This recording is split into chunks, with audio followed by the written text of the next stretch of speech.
For your information, please note the police department has defined the following terms for the current state. The church side versus breakaway side. I will hereby use the term the breakaway side for Pastor Philip's followers. As the interim senior pastor mentioned, I would like to explain the exact reality of the court ruling banning congregational meeting. First of all, Pastor Philip's breakaway side called for a congregational meeting tomorrow, August 28th, with Solomon Church as the venue. Regarding this, we applied for a provisional injunction, and the court accepted it. The 51st Civil Affairs Division of Seoul Southern Branch accepted our argument and decided to ban the congregational meeting planned by the breakaway side. There were four major arguments from our side. First was the convening rights, that is authority to call the meeting. The second is who makes the call. The third is about the voting members list. And the fourth is about the date and the time and the venue of the congregation meeting. The court gave the decision to every one of them. The first is about the convening rights.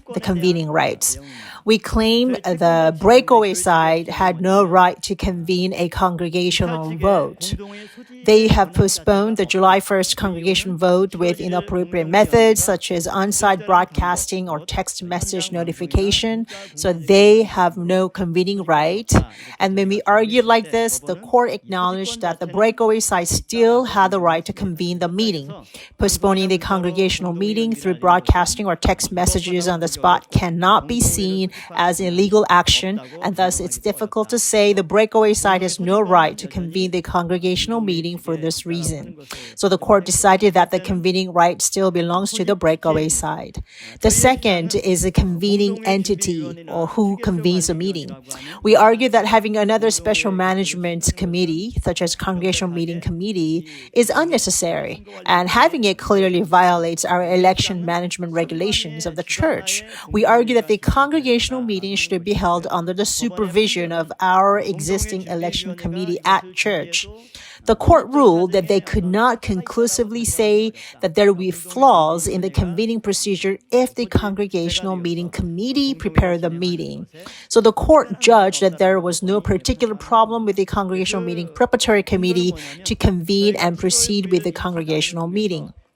The basis is that we revised the election management regulations through the temporary session held on July 9th. The former election management at our church did not include congregational meetings as a part of the agendas. In the past, our election committee supervised only the appointment of elders and eldresses and pastors. So this meant that we entrusted all decision-making to the session concerning congregational votes or senior pastor elections. So the provisional session on this July 9th, the election management regulations were changed or revised to include the congregational meetings, but the court judged that this resolution to amend the regulations was also defective. The reason is that, the court's reason is that because on May 7th, the Seoul Southern Presbytery dismissed the interim moderator or the senior pastor, Yoo Jong-hoon. The court acknowledged this as a fact, but we argue that it was invalid because dismissal was legally and procedurally problematic. And that's why our side and the breakaway side have been in legal dispute over this dismissal of the interim senior pastor. Because the breakaway side has already filed an injunction to suspend the interim senior pastor on September 6th, and seeing that there is some dispute over the revision of the regulation of the election committee, the court ruled that it is still okay for the breakaway side to convene the congregational meeting. That's why the September 6th hearing coming up next for the provisional injunction to suspend the duties of the interim senior pastor is very, very important for us. So we must prepare for this and need a lot of prayers.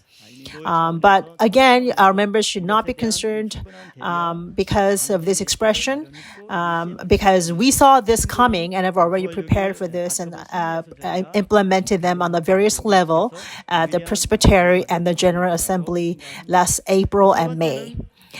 So we shall present our case well during the September 6th preliminary injunction hearing and expect to bring about favorable results on our side. The third is about the voting members list. So we claim that the voters list made by the breakaway side is in violation of the rules. There are more than 1,600 names that have been fabricated, and this list is very different from the list prepared by the church office. Moreover, there wasn't proper verification or comparison between these two lists, so it is impossible to verify the total members of the congregational meeting, and the quorums for the decision-making process will be inaccurate. Therefore, we argue to stop the congregational meeting by their list. There is no problem even if we give the right to convene the congregational meeting to the breakaway side, because the most important thing is this: voting members list.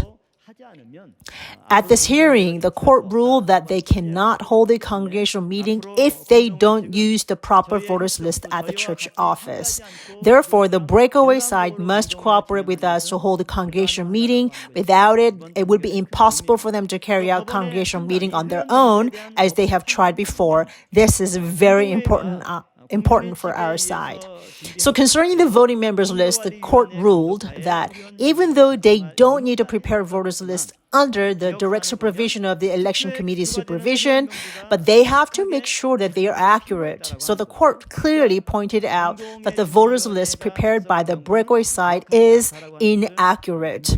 Also, the part in the parentheses says that the court says that the level of quarrels and conflicts intensified in the process of holding the congregational meeting on July 1st.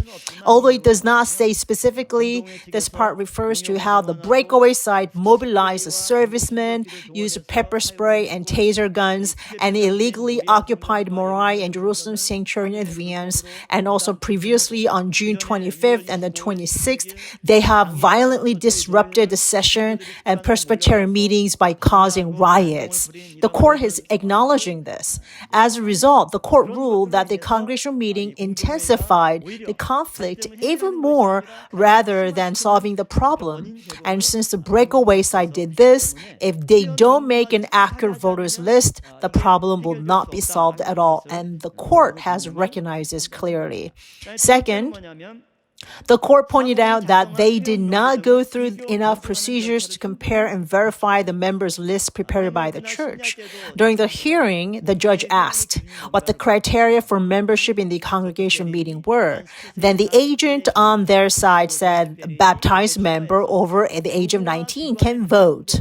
However, our lawyer added that the members must be active in districts and departments, and the church admission office is where all the records and registrations for district and departments are. Therefore, the court ruled that since the church office has the records of all necessary documents to confirm each person's membership in a district department, the congregation meeting committee must compare and verify their list of voters with the record at the church office. The third, the court ruled that even though they publicly announced the voters list on August 20th, it is difficult to say that there were sufficient opportunities for members to check their own names or object otherwise. Thus, it is inconclusive when the voters list was accurately drawn up.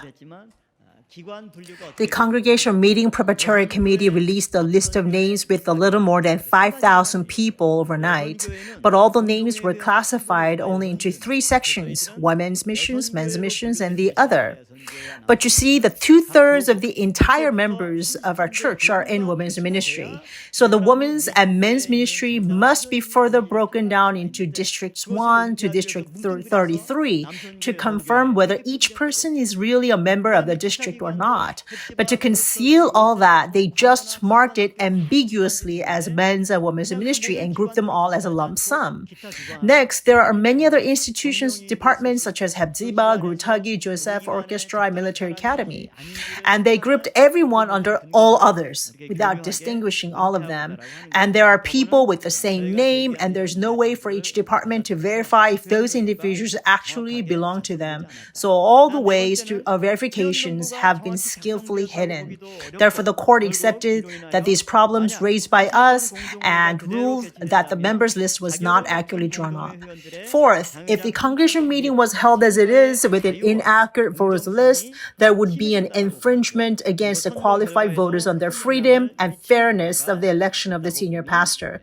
And there is considerable concern that it will have a big impact on the election results. Therefore, since there is considerable difference between a list prepared by the church office and the breakaway side, if they're to proceed the congregation meeting, they have to do it after the problem with the voters list has been resolved. The fourth is a time and the place of the congregation meeting.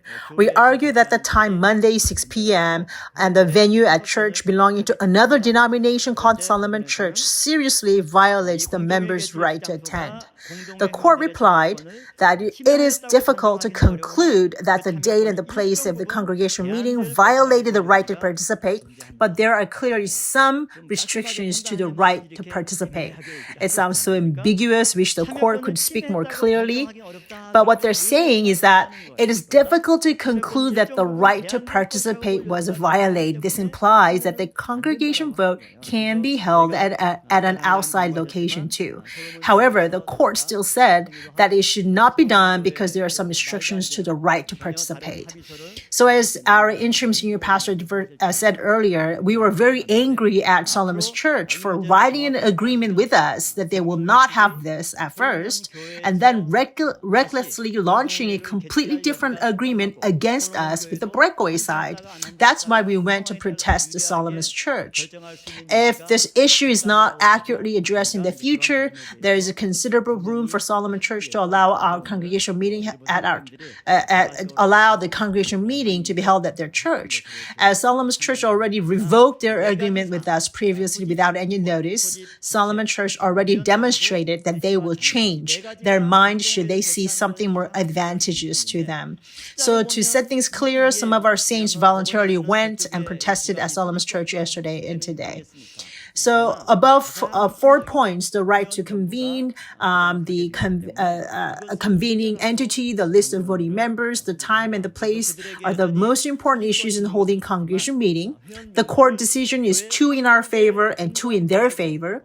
The court ruled acknowledged that the breakaway side still has a right to convene the meeting, but the most important part is that the voting list. The court ruled that this is inaccurate, so we must resolve this issue before convening the vote. So it is true that they still have the right to convene, but it is impossible for them to hold a congregation meeting in the future unless the member list is fairly compiled according to the roster based on the church office. So I believe God allowed the judges to accept our argument, so I would like to assure that our saints will no longer worry about the congregation vote to change the bylaws and elect a senior pastor. So the beginning part of the court decision isn't as important. We must make sure to deduce the right conclusion, and the conclusion is very important. The court ruled, therefore it is reasonable to believe that the congregational meeting in this case has a serious defect in convening procedure due to the inaccuracy of the members list. And if a congregation meeting is held in this process in the future, the dispute within the church will only intensify. And as the number of the members is not accurately determined, it is virtually difficult to determine whether or not the quorum of the agenda resolution will be met. Therefore, it is clear that other legal disputes will ensue concerning the efficacy of the decision made by the congregation vote. So what's the conclusion? The court accepted that our claim to ban on holding the congregation meeting. So let's give thanks to our God for all of these good results. Now the breakaway side has issued a provisional injunction for our congregation meeting we were going to have today. I'd like to explain about the court ruling on this. The court said in 3 reasons to ban our congregation vote. The first is on the petition by the 1/3 of the members. The court recognized the petition we filed from more than 1/3 of the 2,440 people. However, there is still a difference between the member of list prepared by the breakaway side and the church. And the second point is that the 2020 members of the breakaway side do not agree with the congregational meeting we are going to hold today. And considering that the agenda is a disciplinary action against 296 people, this one-third petition can be a bit problematic, so court decided to accept their argument to ban our congregation meeting. Second point, the court raised an issue with the session convening procedure and the voting rights. The session must be announced 7 days before convening, but we were in a bit rush and announced it on 8:25 p.m. the night before, and the court saw that this was a problem in the announcement process. And also the court ruled that the session members in the breakaway side could not attend, which means their right to attend or exercise their voting rights was infringed. So the court ruled against our congregation vote. The third, the breakaway side used the interim senior pastor's authority again here. Since there is a factual argument that the interim senior pastor has been dismissed by the presbytery, this part will now be contested in the next preliminary injunction trial. And depending on the result, the situation will have to be viewed differently. So anyway, all of this will depend on the results of a hearing coming up on September 6th on the interim senior pastor suspension. So for these three reasons, the court has now accepted the injunction filed by the breakaway side. However, even if we cannot have a congregation meeting, there is a little impact. We members don't need to worry about so much because we will make sure to supplement all the necessary procedures for the next hearing. And also, until all these procedures go well and the church dispute can be resolved quickly, we ask for your prayers and continuous support to protect the church. Thank you.